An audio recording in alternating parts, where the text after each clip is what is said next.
Hey everybody, Anish Majumdar here, career coach for the fiercely ambitious. You've probably heard the phrase, be good, be bad, just don't be boring, right? And if you've watched any of my videos before, I really enjoy dealing with the issues that we all deal with, but doing it in a way that actually gives you something new to work with, a new way of looking at the problem, a new way of moving forward. I'm not interested in the same old or regurgitating things that don't work, And here's the thing, that all of these, career gurus and experts aren't going to tell you is that you can prepare as much as you want. At the end of the day, if you don't galvanize attention, if you don't have me here, and I don't align fundamentally with where you're coming from and what's going on, nothing else really matters.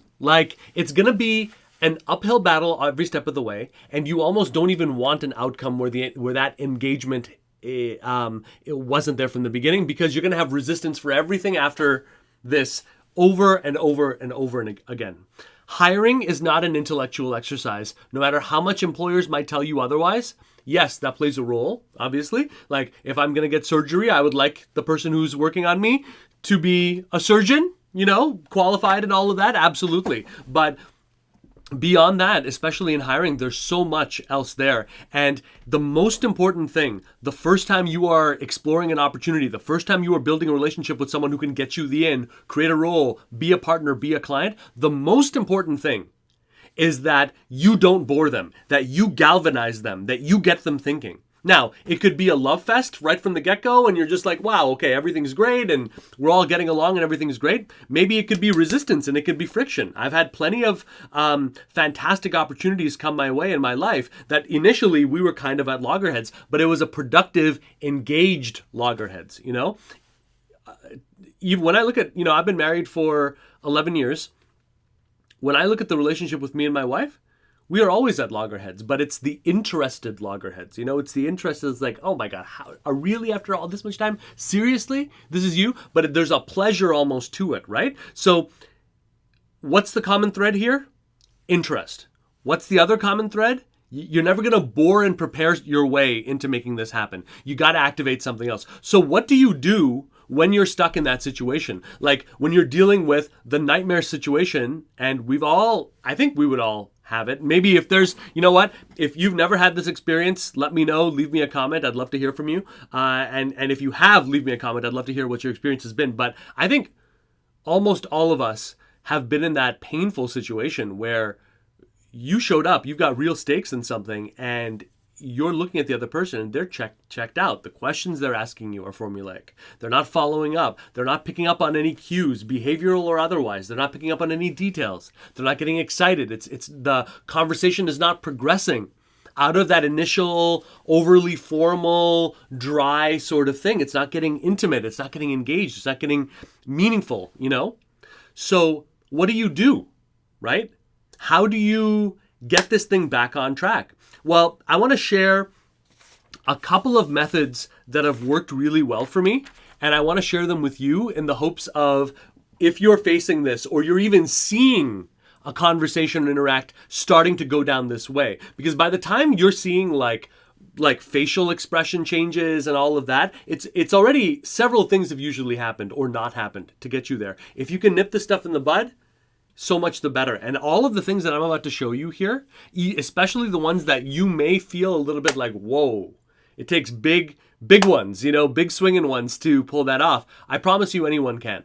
I promise you, if you're committed to this outcome as you say you are, and you're committed to not wasting the remainder of whatever that thing was dealing with someone who's bored and checked out, because it's not going to lead anywhere anyway, absolutely put every single one of these into your toolbox, okay? Here's the first one, make it human. Stop getting them thinking of you like a candidate. The answer is why. Why are you doing this? Talk about that. Why is this important? Why is us having to start this now and make that impact now urgent?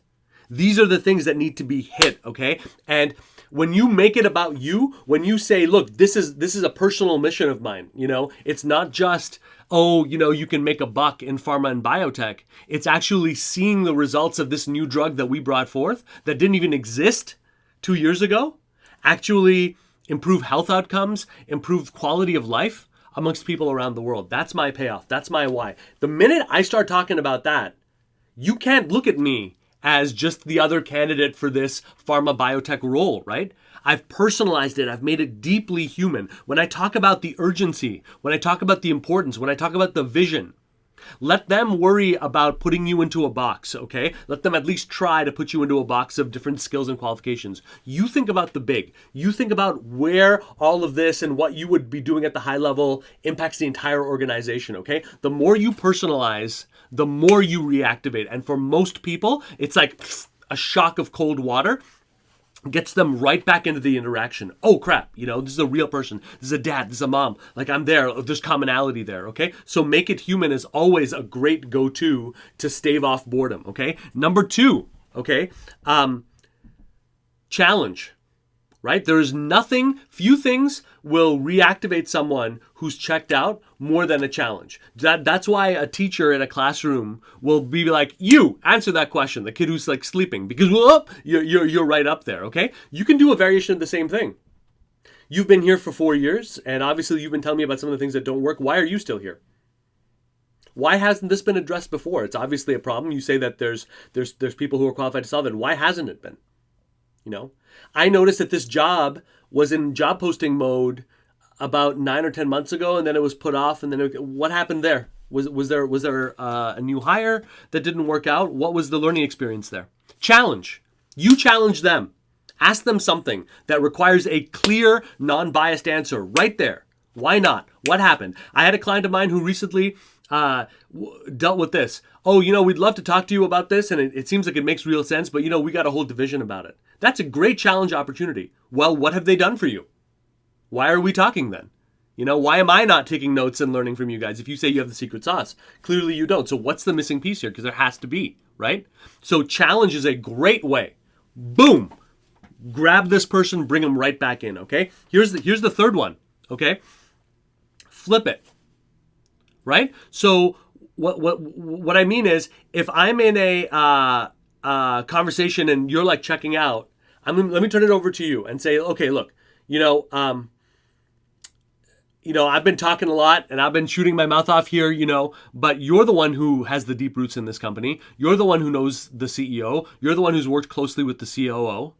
Tell me what your priorities would be if you were in my shoes. Tell me about what your perspective would be right now. What are the challenges? What are the things that I'm not seeing, right? So by flipping it over to you, right? And now I'm the student, you're the teacher, you're here to teach me. I want to know what you would do. I'm placing you back into my situation and forcing you to re-engage with what we're talking about in a deeper way, right? So that flip is phenomenal for getting that juice flowing again. And finally, the last tip I have for you, okay?